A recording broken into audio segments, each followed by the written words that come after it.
What happens when Hollywood's toughest fighter steps into the lion's den?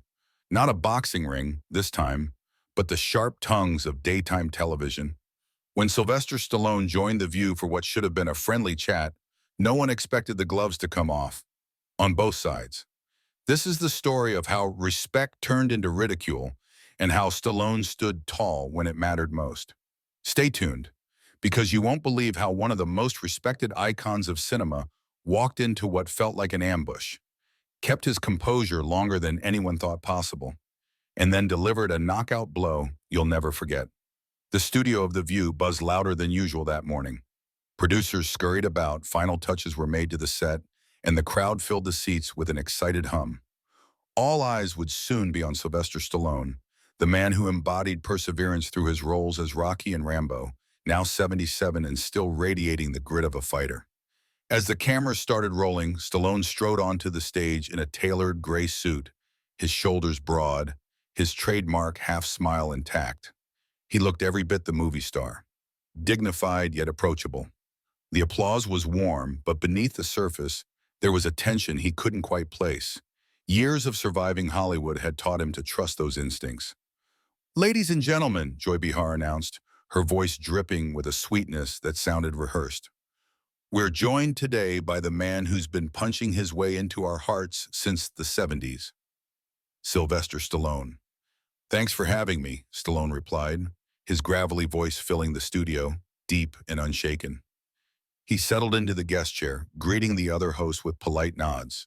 But already he caught it, the gleam in Joy's eye, the kind that told him this wouldn't just be about his latest movie. Joy leaned in, flashing her notorious smirk. "So, Sly, do you mind if I call you Sly?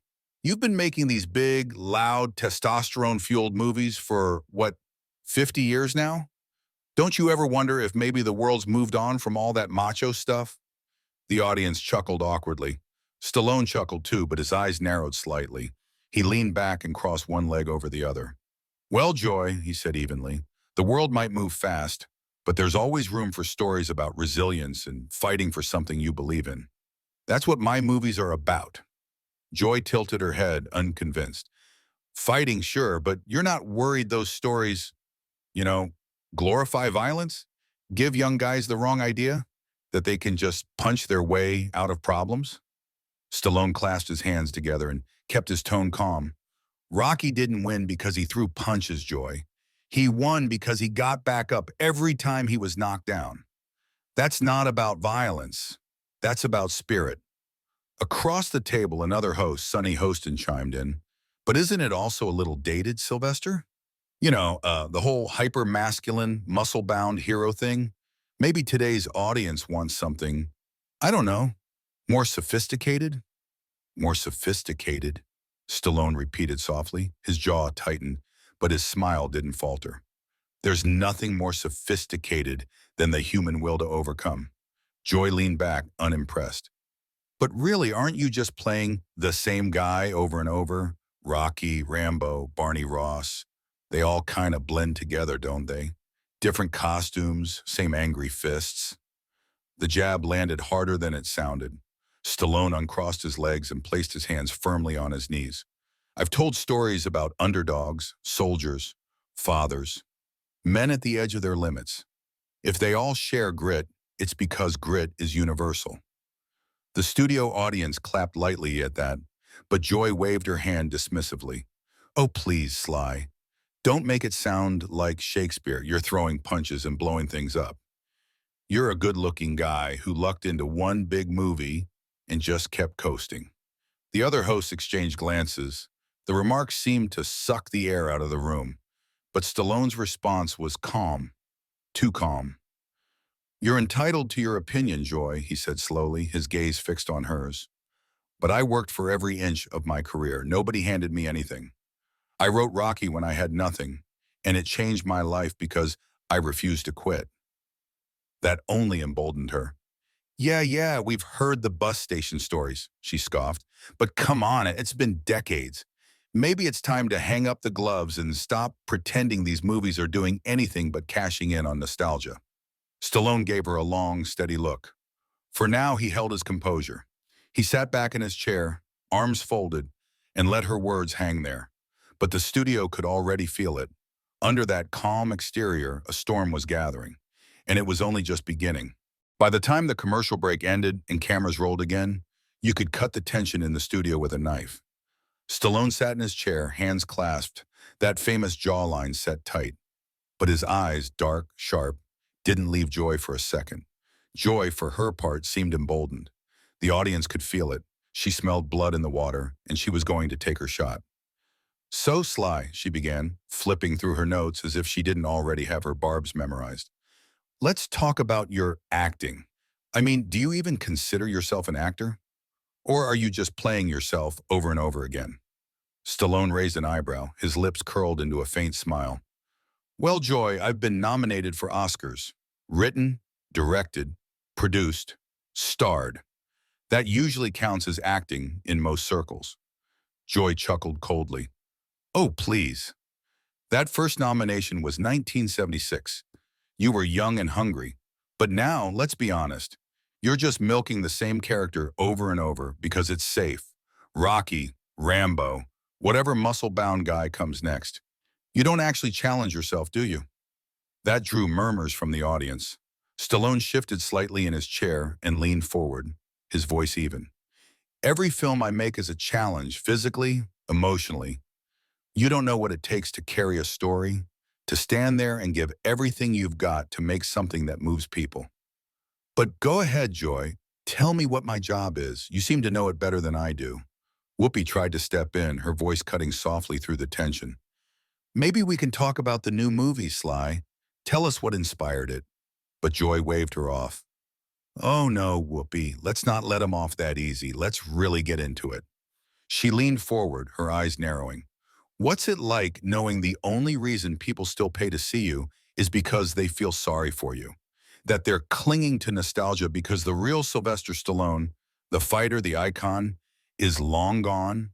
What's it like knowing your best work was 50 years ago?" The words hit like a gut punch. Even the audience gasped. For a long, uncomfortable moment, Stallone didn't speak. His hands tightened on his knees. Then he let out a short, sharp laugh that carried no humor. "You know what, Joy?" he said finally, his voice low and dangerous. "You've got guts. I'll give you that. But you've got no idea what you're talking about. You think just because you've got a camera and an audience, you can sit there and tear people apart? People who've actually built something? People who've worked their whole lives to create something meaningful? You don't know me. You don't know anything about me." Joy scoffed. "Oh, sure, Sly. Poor little underdog. Still fighting the good fight, huh? Still trying to prove you're more than a pair of biceps. But let me tell you something. Nobody buys it anymore. The world's moved on. You're a relic." At that, Stallone's posture changed. He straightened in his chair, shoulders squared, and his voice, though still calm, carried an unmistakable steel.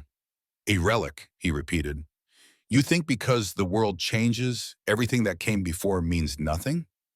You think because people want something new, the old stories stop mattering? Those stories still inspire people, Joy. They still matter. And I still matter, whether you like it or not." Sonny Hostin spoke up timidly, as though trying to savor the segment. "I think what Joy's saying, and I could be wrong, is that maybe it's time for new voices to step forward, and for legends like yourself to step aside." Stallone turned his gaze on her, and she visibly flinched. "I don't take up space that isn't mine," he said firmly. "There's room for everyone, if they're willing to fight for it. I fought for mine. Nobody handed me a damn thing, and I'm not going to apologize for still being here." Joy laughed again, sharp, mocking. "Oh, we know you fought. You've told that sob story so many times it's practically a bedtime tale by now. But you know what I think?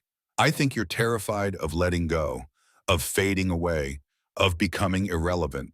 That's why you keep churning out the same old junk. It's sad, really." The audience murmured again, some gasps, some uncomfortable shuffling. Even the producers behind the cameras looked nervous now. But Stallone simply stared at her, unblinking. He leaned forward slightly, his massive hands folded together, and spoke in a low growl that somehow filled the entire studio. "You want to talk about sad, Joy? You sit here every day tearing down people who are out there actually doing something, actually living. You call it journalism. You call it holding people accountable. But it's not. It's bitterness. It's jealousy dressed up as insight. You've built your career out of mocking others. Congratulations. Joy's face flushed crimson, but she smiled that same cold, tight smile. Oh, look at the tough guy getting all sensitive. Did I strike a nerve, Sly? Does the truth hurt? Stallone didn't flinch. His eyes stayed locked on hers, dark and steady. Truth, he said quietly. You wouldn't recognize the truth if it sat in this chair and shook your hand. The audience erupted, some in applause, others in awkward laughter. The air was charged now, electric. Everyone could feel it. The storm was coming. And Sylvester Stallone, the fighter who'd been knocked down more times than anyone could count, wasn't about to let Joy land the final punch. Not yet. The cameras came back from another short break, and this time, you could practically hear the silence in the studio. Nobody dared to even cough. Even the audience, normally rowdy and enthusiastic, sat still, eyes locked on the simmering storm between Stallone and Joy Behar. Joy shuffled her papers, a nervous tick masked as professionalism, and leaned forward with a smile that looked more like a predator baring its teeth. So, Sylvester, she began, her voice dripping with mock sweetness, before the break you accused me of, what was it? Bitterness? Jealousy? I suppose it's easier for you to believe that than to face the fact that maybe, just maybe, your movies really are as shallow as people say. Stallone's lips twitched, but he stayed seated, his massive frame rigid with controlled tension. My movies, he said slowly, are about giving people hope, something to hold on to when life is beating them down. If you can't see that, Joy, that's not my problem. That's yours. But Joy was just getting started. She pressed on, her tone sharp now, her words designed to cut. Hope? She snorted. Come on, Sly. Your movies are about sweaty men beating each other to a pulp while a flag waves in the background. You've spent 50 years teaching boys that a clenched fist is the answer to every problem. And you call that hope? The words hung in the air like smoke. Even Whoopi, who usually had something to say to cool things down, sat frozen, her lips pressed into a thin line. Stallone exhaled through his nose. You could see the veins in his forearm bulge slightly as he clenched his hands together. You know what, Joy, he said finally. When you've stood in my shoes, when you've faced rejection after rejection, when you've written your own script by hand because nobody believed in you, when you've had to sell your dog to afford food and then fought your way back, then maybe you can sit there and judge me. Until then, you're just another voice in the cheap seats. There was a smattering of applause from the audience, but Joy quickly waved it down, as though she were still in control of the room. Oh yes, she said, her voice dripping with sarcasm. We've all heard the I sold my dog story. It's practically part of your brand now. But here's the thing, Sylvester. One sad story from 50 years ago doesn't excuse a lifetime of glorifying violence and mediocrity. That one landed. You could see it in Stallone's eyes, the flash of hurt that quickly turned to fire. Glorifying mediocrity? He repeated, his voice low, steady, dangerous. You think it's mediocrity to fight for every inch? To stand up when everyone tells you to stay down? To create something that outlives you? Something that inspires millions of people who've been told they're not good enough? That's not mediocrity, Joy. That's called making a difference. But Joy wasn't finished. She leaned forward now, her smile gone, her tone hard. And yet, she hissed, what do you really have to show for it? A bunch of meathead fans who think they're Rocky? A string of sequels nobody asked for? A legacy of broken noses and bruised egos? The audience murmured. The other co-hosts shifted uncomfortably, clearly realizing that this was spiraling into dangerous territory. But Joy pressed on anyway. You know what I see when I look at you, Sylvester? She said, her voice rising. I see a man who got lucky once and has been riding that one lucky punch ever since. You're not a fighter, you're a fraud, a mascot for outdated masculinity, a joke. That was it. The word hung in the air. Joke, like a hammer blow. For the first time since he sat down, Stallone's composure cracked. He leaned forward in his chair, his eyes locked on hers, dark and blazing. His voice, when it came, was quiet but carried across the entire studio. "You want to call me a joke?" he asked. "Fine. You call me whatever makes you feel better about yourself. But let me tell you something, Joy. The only joke here is the idea that you think you're a journalist. You're not. You're a heckler with a camera." The audience gasped. Joy's face turned bright red, but Stallone didn't stop. "You sit here every day tearing down people who've actually accomplished something, who've actually built something, and you mock, you belittle, you humiliate, and then you hide behind words like journalism and accountability. But you're not holding anyone accountable. You're just feeding on other people's pain."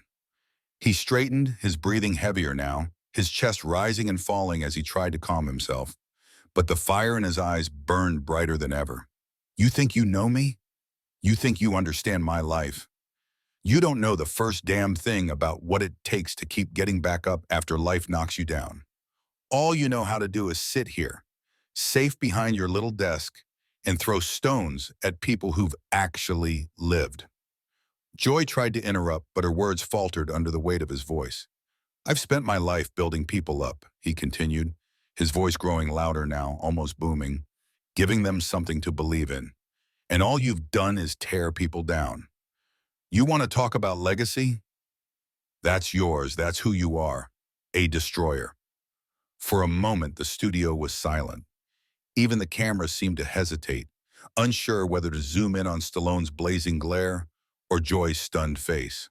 Finally, Joy spoke, her voice shaky but defiant. "If you can't handle a few tough questions, Sylvester, maybe you should stay off TV. Maybe you should just fade away quietly and stop embarrassing yourself." Stallone let out a short, humorless laugh, shaking his head slowly. "No, Joy, you don't get to tell me when I'm done. You don't get to decide when I stop fighting.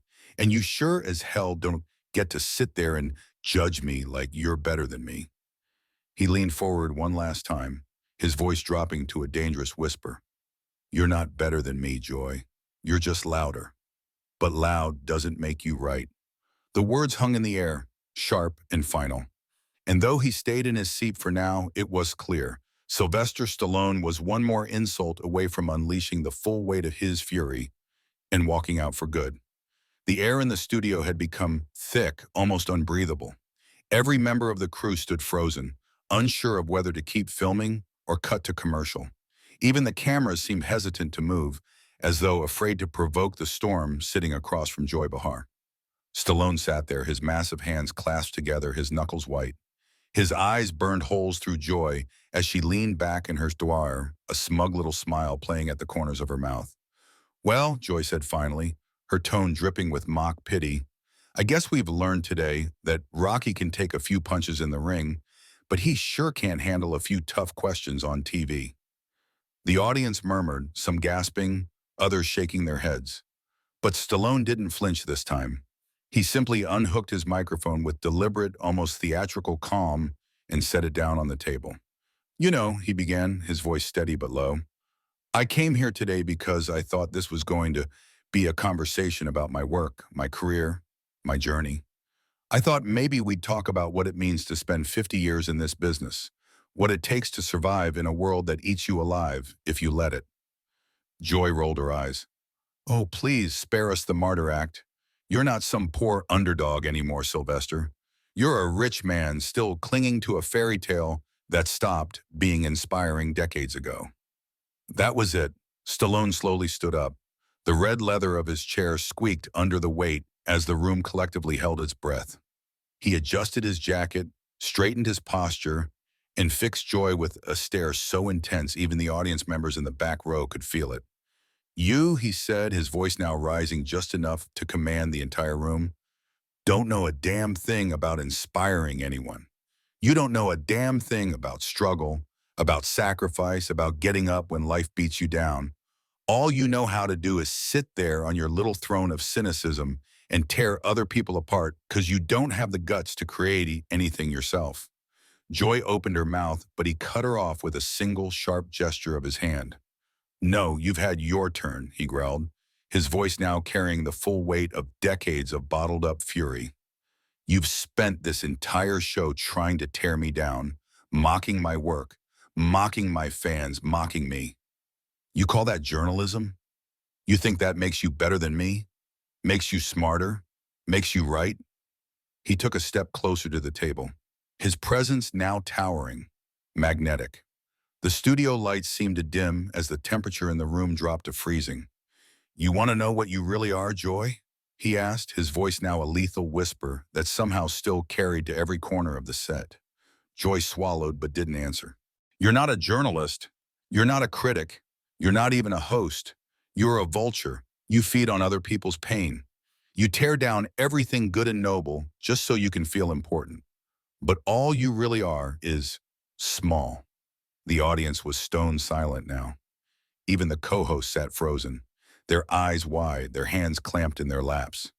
"You think I'm here because I care what you think of me?" Stallone continued, his words slicing through the air like blades. "I'm here because I respect the audience. The people watching at home who've seen my movies, who've told me they were inspired to keep going, to keep fighting because of the stories I told. That's who I work for, not you." Joy's face was flushed with anger, but her hands trembled slightly where they rested on the table.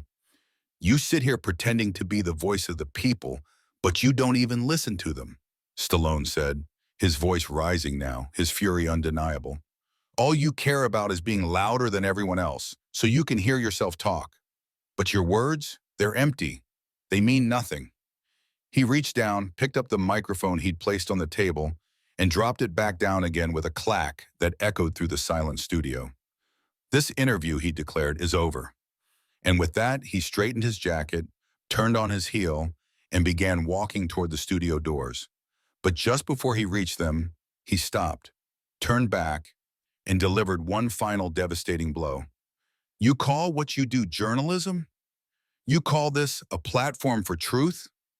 Let me tell you what this is. A circus. A cheap circus full of clowns who don't even realize the joke is on them. You've spent your life tearing down people like me because it distracts you from what you see in the mirror.